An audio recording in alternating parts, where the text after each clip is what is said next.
Hello everyone, and thank you for stopping by the channel. My name is Talisha and I also go by CreativiTeeByT, and if you are new to watching the channel, I welcome you and thank you so much for stopping by, and I hope you consider subscribing. And thank you to all of my new and returning subscribers for coming back and for your support. So today I will be sharing a make, and it's not a garment this time, it's a bag that I made with the Black History Month fabric from JoAnn Fabrics, and I use Simplicity 9308 to make my bag. I will also be sharing a few Burda patterns that I picked up during the Burda sale. I believe it was last week. So yeah, so if you are interested in seeing my bag and seeing which patterns that I picked up, please continue to watch.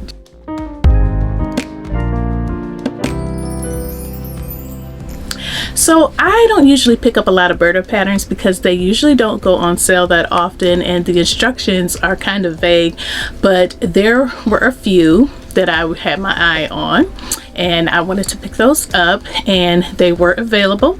And then there were some that I've had my eye on and they were not available, but I will go ahead and share what I do have, and I'll do that towards the end of the video because I am going to go ahead and share my bag first. So yeah, I will start off by sharing my new tote bag. So I made this tote bag with some of the Black History Month fabric that JoAnn Fabrics is selling and had released for this year's Black History Month campaign. I really like this fabric a lot, so I purchased a few yards because I wanted to make a tunic or shirt, and I also wanted to make a bag out of this fabric. Now I haven't made the tunic yet because I wanted to get all of the patterns that I've actually had set aside in my February sewing plans made first, but I did jump on the opportunity to make the bag, or tote I should say, because it doesn't take long to make and I just love bags. I can't have enough of them. So I won't go into great detail about this pattern because I really only used the main pattern piece to make this, which is the front and the back, and I also used the pattern piece to make the straps, but those were the only pattern pieces that I used. So everything else that was done to the bag, like the I have some tabs in there and I have pockets in there, that was all self-drafted. However, like I said, I did go over the instructions just to see how the designer wanted the bag to be constructed, and that way I could give that information to you as viewers. So the pattern number is Simplicity 9308, and the description is tote in 3 sizes, which are small, medium, large, and the small measures at 10.5 by 11, medium 12.5 by 13.5, and large at 14.5 by 16, and I made the large. All of the views are identical as far as appearance, so the size is what makes the difference from one view to the other. The fabric recommendations are going to be your woven fabrics, so just anything woven, no stretchy fabrics, and the skill level is set at learn to sew, and it's definitely an easy pattern and definitely a beginner friendly project. So the pattern comes with only 5 pattern pieces, but like I said earlier, I only used 2. However, I did draft a pocket pattern piece. The notions that you need to make this is going to be your thread and a stabilizer, but I only used thread because I didn't want to use a stabilizer. I didn't want to put cardboard at the bottom of my bag. So the pattern sizing is small to large.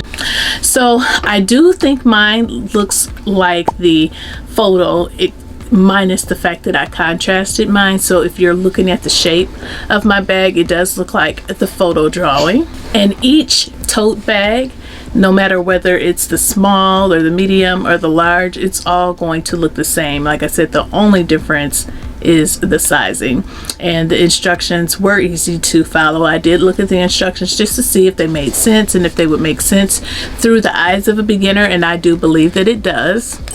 So the things that I liked about the pattern was I just liked its simplicity. I liked how simple it was, just a square bag with handles, and that's all I really care about. I just want something to throw my items in. There was nothing that I disliked about the pattern, minus the fact that I felt like it should have had a lining versus a facing piece, because well, I guess that's just a personal preference, but I prefer a lining, and that's what I did. So I guess it doesn't make a big difference, but yeah, I just prefer a lining, and this called for a facing.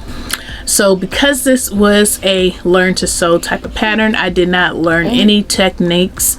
I did not have any first time experiences, because this is basically a pattern that uses basic sewing skills that I've used many times over and over again. So the fabric that I used was the Black History Month fabric from JoAnn Fabrics, and I used that for my main portion. And for the inside, the lining, I used a cotton canvas that I purchased on clearance at Walmart for $1 a yard, and I had like 4 yards of it, so it was already at the house, and so that is what I used. And the bottom portion for the contrasting part of my bag, it's vinyl, and I purchased that a while ago from JoAnn Fabrics, so that was already in my stash. So yeah, I've been using some of my stash for this little bag project. So as far as alterations or changes are concerned, yes, I created a contrast at the bottom of the bag, and I used black vinyl, and I also used that for the handles. I did not use the facing pattern piece because I cut the bag out twice with intentions to use a second cut of fabric to use as a lining for the bag, so that it could be fully lined versus just having a facing. And that's what I did.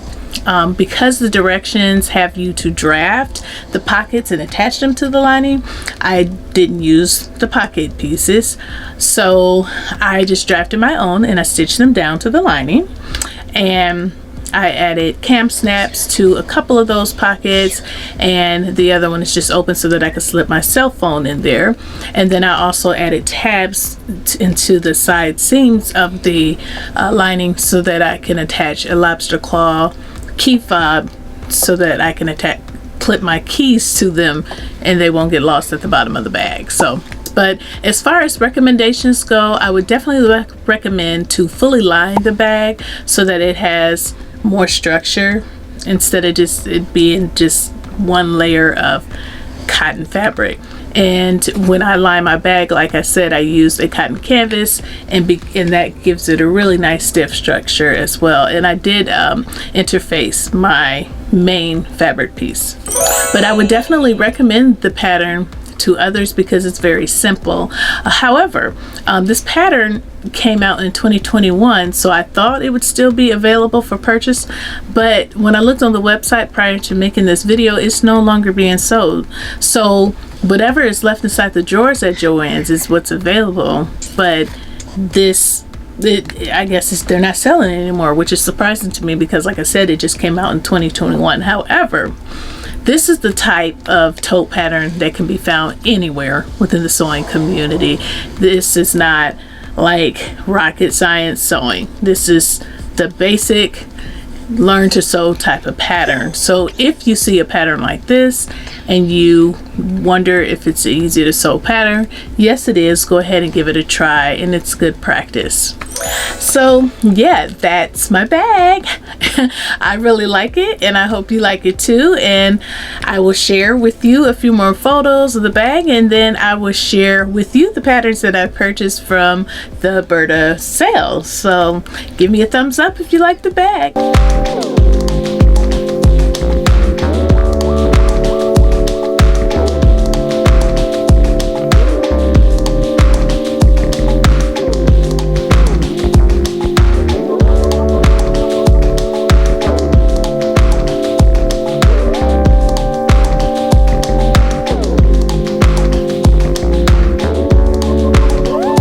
So for the first Burda pattern that I picked up Burda 6589, and the description is Mrs. Dress and Top. And I picked up this pattern for what they call the top, but it looks like a poncho to me. I do have patterns like this that are designed for fleece fabrics and things like that, but I went ahead and picked this one up because I felt like it was specific for the sheer type of fabrics, and I really like the look of the poncho on view B, which is the left model. So I can really see myself wearing that with some slim fit pants and a tank underneath, and just having that layer of coverage that is still sheer, and I can wear that in the late spring and in the summertime. And here are the line drawings for the poncho and for the dress and top. The next one that I picked up is Burda 6445, and this is considered super easy, and this is a t-shirt pattern. It's very basic and boxy, but I do like those style of shirts when I'm wearing leggings, and so that's why I picked it up.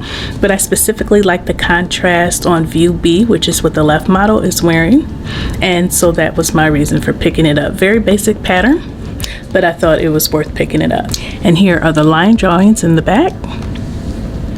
And then I picked up another Burda super easy pattern. This is Burda 6663, and it's described as Mrs. Dress. I picked it up because I really love the version of view B. There are some patterns that are out there that are very similar to this. There's one with New Look. I believe Erin of Style So Me Patterns has one. So I went ahead and picked this up because I really like the style of the dress. And so here are the line drawings in the back. View A is just longer than view B. That's the only difference. But like I said, I would go with view B because this would be more of a summertime look, and that will keep me cool. And then I picked up Burda 718 for the description for this is Mrs. Jacket, and this is designed for knit fabrics. This is a waterfall type cardigan, and I really like it. Well, it's actually a jacket, but I would make it as a cardigan because it does get cool in the workplace. It's cool in the wintertime. It's cool in the summertime because of the AC. So I love to have a collection of cardigans, which I'm low on. So I want to rebuild that for my work wardrobe. I really like view A, which is what I plan to make, which is what the middle model is wearing. And here are the line drawings in the back. And then I picked up Burda 6123. This is also considered very easy. I picked it up because I really like the view A and view C option that this pattern gives you. This is a blazer, and it's super easy. Does not have a lot of pattern pieces. I believe there's only 5 or 6 of them, and there are no closures either, so it's just very easy to just slip on and elevate the look that you're going for. And here are the line drawings in the back, and again I would go with view A, and I don't even think I would put the pockets on them. And then I picked up Burda 6540, and this is yet another super easy pattern. This is a Mrs. top and dress. I picked it up for the dress pattern, which is on the left side. And honestly, the only difference is length. So if you want the top, you're just going to cut it off at a different length. But I really like the style and the look on the shoulders, and I like that it's not super fitted in the waist and lower portion of the body area. Yes, I really think I could wear this. I don't wear a lot of fitted dresses, but this is something that I feel like I can wear and would look good in. And here are the line drawings in the back, again view B. And then I picked up these 2 patterns for my little boys. This is Burda 9443 and 9433. They're basically the same exact patterns, just different sizes. So I have a very hard time finding suit patterns for my boys, and I do want to make them suits. So when I saw that Burda was going on sale, I made sure that I picked up these patterns so that I can trace all sizes and I won't have to worry about it anymore. So I can make them suits whenever I want to make them, then I don't have to be concerned about when the patterns are going to go on sale and how can I get a suit pattern for my boys and things like that. So I am covered all the way from size 2 to size 15. So we are now good. And here are the line drawings in the back, and like I said, they are identical. They're just for different sizes. And now I have suit patterns for my boys because, like I said, it's very hard to find suit patterns for their size. And then lastly, I picked up a coat pattern. This is Burda 6736, and this is a super easy pattern. at least that's what they say. But yes, it looks very simple to make, and I picked this up for when I start making more coats in the fall. So I hope you enjoyed this video. If you did, please take a pause for the cause and click the like button, and also click the subscribe button if you have not done so already, and the gray notification bell so that you can be notified of future videos. And again, let me know what you think in the comments below. Click that like button. Thank you so much for watching. Thank you to all of my new and returning subscribers for your support, and I will see you in the next video. Bye.